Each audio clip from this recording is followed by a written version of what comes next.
জীবন বদলে দেওয়ার মতো কিছু আইডিয়া খুঁজছেন? তাহলে চলুন আজ কথা বলি অ্যাডমিরাল উইলিয়াম এইচ ম্যাকরেভেনের বিখ্যাত বই মেক ইয়োর বেড নিয়ে। এখানে এমন কিছু শিক্ষা আছে যা একটা সাধারণ অভ্যাসকেও অসাধারণ করে তুলতে পারে।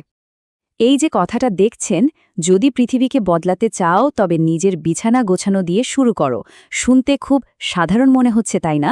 কিন্তু অ্যাডমিরাল উইলিয়াম এইচ ম্যাকরাভেনের এই একটা কথাই কিন্তু আমাদের আজকের আলোচনার একদম কেন্দ্রবিন্দু।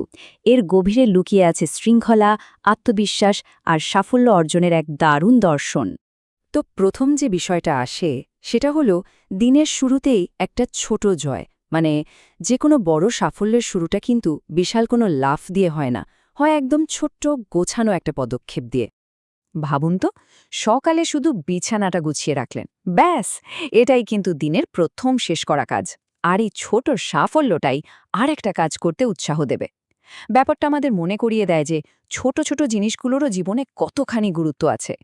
আর সারা দিনের খাটাখাটুনির পর যখন ঘরে ফেরা হয়, তখন ওই পরিপাটি বিছানাটা দেখে মনটাই শান্ত হয়ে যায়। তো বাইরের শৃঙ্খলা তো হলো, এবার চলুন একটু ভেতরের শক্তির দিকে নজর দিই। আমাদের দ্বিতীয় শিক্ষাটাই হলো কিভাবে একটা অপরাজীয় মন তৈরি করা যায়, যেটা যে কোনো চ্যালেঞ্জ নিতে একদম তৈরি থাকবে। এই মানসিক শক্তির মূলে কি আছে? সাহস। অ্যাডমিরাল ম্যাকরাভেন বলেন, বাহ্যিক ক্ষমতা যতটাই হোক না কেন, ভেতরের সাহস আর ইচ্ছাশক্তি তার চেয়ে অনেক অনেক বেশি শক্তিশালী। এরপর যে ব্যাপারটা আসে সেটা হলো রেজিলিয়েন্স, মানে ধাক্কা খেয়ে আবার ঘুরে দাঁড়ানোর ক্ষমতা। দেখুন, জীবনের পথে বাধা তো আসবেই, কিন্তু এই ধারণাটা বলে কি ব্যর্থতা আসলে কোনো বাধা নয়, বরং এটা নিজেকে আরও শক্তিশালী করার একটা দারুণ সুযোগ। আর ৩ নম্বর যে নীতি সেটা হলো কঠিন বাস্তবতাকে মেনে নেওয়া। জীবনটা কিন্তু সবসময় ফেয়ার হবে না, এটাই সত্যি।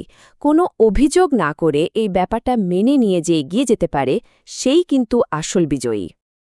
তাহলে ভেতরের এই শক্তির মূল ভিত্তিটা কি দাঁড়ালো? প্রথমত, ক্ষমতার চেয়েও সাহস বেশি জরুরি। দ্বিতীয়ত, ব্যর্থতা আমাদের শত্রু নয়, শিক্ষক। আর সবশেষে, জীবনটা ন্যায্য নাই হতে পারে, কিন্তু আমাদের থেমে থাকলে চলবে না, এগিয়ে যেতেই হবে। আচ্ছা, মন তো শক্তিশালী হলো, কিন্তু বাস্তব জগতে যখন চ্যালেঞ্জ আসবে তখন কি হবে? আমাদের তৃতীয় শিক্ষাটা ঠিক এই ব্যাপারেই, কিভাবে বাধা আর বিরোধিতা সামলাতে হয়। নেভি সিল ট্রেনিংয়ের একটা খুব জরুরি শিক্ষা আছে, জানেন? সেটা হলো জীবনে একা বেশি দূর এগোনো যায় না। ভাবুন, জীবনটা একটা টিম স্পোর্টের মতো। পাশে যদি সঠিক লোক থাকে, তাহলে কঠিন রাস্তাও সহজ হয়ে যায়। আর একা চলতে গেলে কি হয়? ব্যর্থতা অনেক তাড়াতাড়ি আসে, আর পুরো জার্নিটাই অনেক বেশি কঠিন হয়ে পড়ে। তো এই দুনিয়ার চ্যালেঞ্জগুলো মোকাবিলা করতে হলে দুটো জিনিস মাথায় রাখতে হবে। এক, বড় ঝুঁকি নিতে ভয় পেলে চলবে না। কমফর্ট জোনের বাইরে কিন্তু আসল গ্রোথ লুকিয়ে থাকে। আর দুই, যখনই কোনো অন্যায় দেখবেন তার বিরুদ্ধে দাঁড়াতে হবে।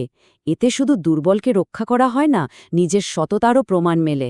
তো নিজেকে সামলানো গেল, চ্যালেঞ্জও মোকাবিলা করা হলো। এরপর কি? এরপর আসে অন্যদের অনুপ্রাণিত করার পালা। মানে আমাদের চতুর্থ শিক্ষাটা হলো নেতৃত্ব নিয়ে, কিভাবে কঠিন সময়েও একজন ভালো লিডার হওয়া যায়।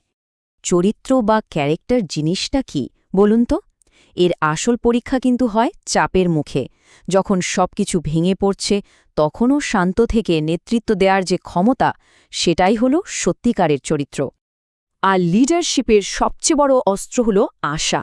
ভাবা যায়, মাত্র একজন মানুষ তার ছোট্ট একটা ভালো কাজের মাধ্যমে হাজারো মানুষকে আশা দিতে পারে, অন্ধকারের মধ্যে একাই আলো হয়ে উঠতে পারে।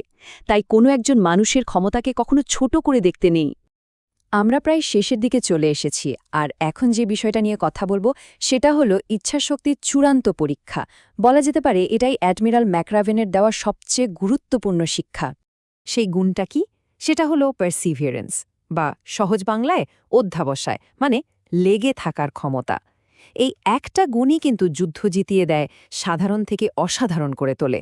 যখন মনে হবে সব শেষ, আর পারছেন না, তখনও হাল ছেড়ে না দেওয়ার যে মানসিকতা, সেটাই অধ্যাবসায়। আর এই পুরো বইটার সারমর্ম যদি একটা লাইনে বলতে হয়, তাহলে সেটা হলো কখনো কোনো অবস্থাতেই হাল ছেড়ো না।